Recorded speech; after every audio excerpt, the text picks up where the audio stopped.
Guys, happy new year and welcome to my new YouTube channel where we'll be discussing matters toxic relationships, from moving on, what to do, how to leave the relationship, spotting the red flags, how the healing journey looks like, why you're stuck in your healing journey, and all those elements involved. But the main thing is to help you fully heal and fully move on after an abusive relationship. And today I'm going to talk about New Year resolutions, but now in regards to toxic relationships. Because when we talk about New Year resolutions, we may have a resolution like, I don't want to miss them again, I don't want to call them again. Now referring to your abusive partner or your abusive parent, like you may not really want to contact them, or you don't want to go back to them, or you want to heal as fast as possible, or you want a healthy relationship. You will be having these resolutions for yourself this year. But what you realize about these resolutions is you may really say, for example, that you don't want to call them. But then 4-5 days into the month of January, you find that you still have a craving for them. You still want them. You want to call them. You even call them, even break that contact and contact them, and even beg them to take you back. Yes, logically, you know they're abusive. You know they're not changing because you've been in this cycle before. Let's say last year you did the same thing.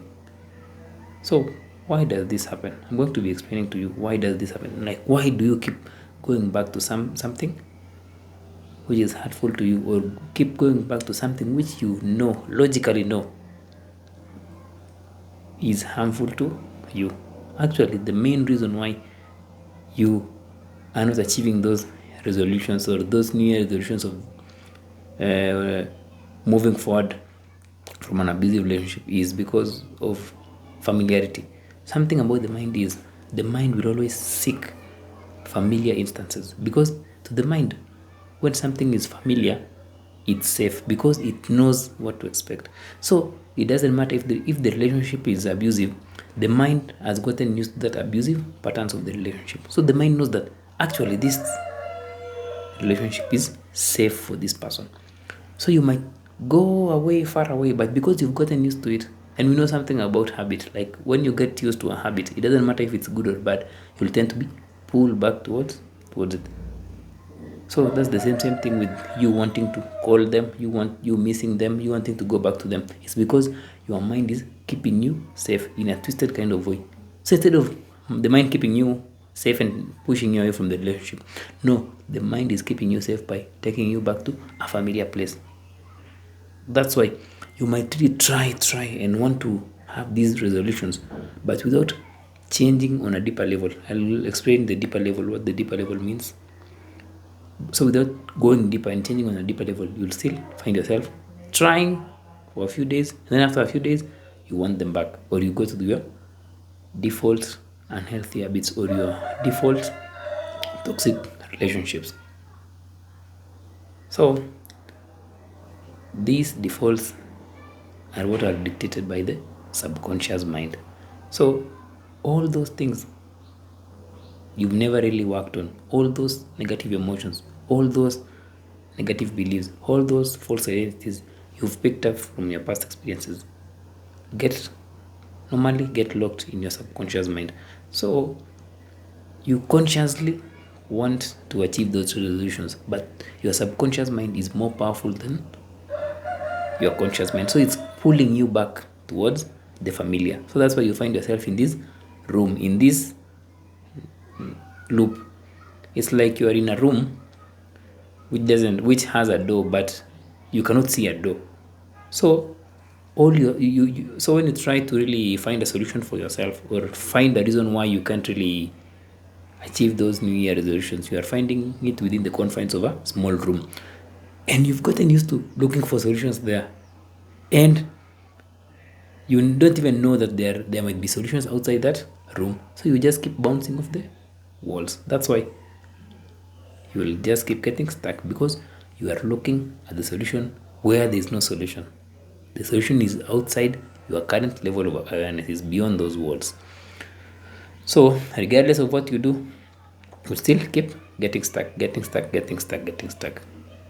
That's why, to really achieve those New Year resolutions of breaking free from those toxic relationship patterns, or not missing your ex, or not feeling bad about leaving your abusive relationship, or not craving them, you have to break free from this bouncing of the walls of that house and get out of that house.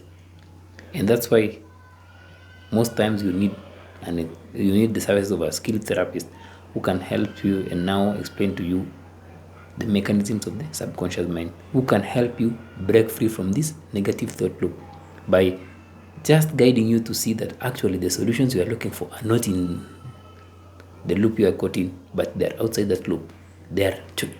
It's more like a therapist helping you to see other choices, to see beyond those walls or those confines which you've developed over time. Because something about you being confined by these toxic relationship pattern is because it's become a pattern, and when it's a pattern, it's like you can't see beyond it. But now when a therapist comes in, they help you see beyond it, and that's what healing is all about. It's all about bringing choice back to your life. You feel currently that there's no choice but to call your ex, but if there's a question you can ask yourself is the fact that other people, not because you want to judge yourself, the fact that other people have left these relationships and healed and they don't want to go back means that there's something they did differently. Not that your experiences are different. No, there's something they did differently. They might have done therapy or just done some healing or some deep inner work to overcome them. So instead of setting resolutions, beating yourself up because you can't leave or because you can't look beyond your abusive ex, start looking for solutions or try something different this year. Don't keep doing the same thing, like tracking your no contact days. No, if there's normally that saying of if you keep doing the same thing, don't expect the same results. So you might be going for therapy and it's not working. You might be doing something, meditation or all those forms of practices, but they're not working. Try something different this year to break free from those patterns, from those toxic relationship patterns. And the only way to break free is to work on the things which are beyond your current level of awareness, or work on your subconscious mind. So if you'd like some help with bringing choice back to your life, or working on those things which are locked in your subconscious part of your mind, and if you'd like a safe environment where you can work on those things, feel free to book a free breakthrough call with me, because also on that call I'll get to educate you more, because I'll share with you a presentation where I can educate you more on why you are stuck, and you'll really understand that actually if you keep doing what you're doing, you'll get stuck. But if you start seeing things in a different way, you'll get unstuck. And another thing, it doesn't have to take 40 years or 10 years to do that. It can just sometimes even take less than a month, 2 months. It all depends on your motivation, and if you really want this. Like, do you want this year to be the same as last year or even worse, or do you want this year to be a year of relationships, opportunities, inner peace, contentment, or feeling so connected with yourself? The choice is yours. Until next time, guys, feel free to share, comment, and subscribe, and also feel free to ask me any questions with regards to toxic relationships, and I'll answer them at the best of my capacity. Until next time, guys, have a wonderful 2024 and happy new year, and have a wonderful day.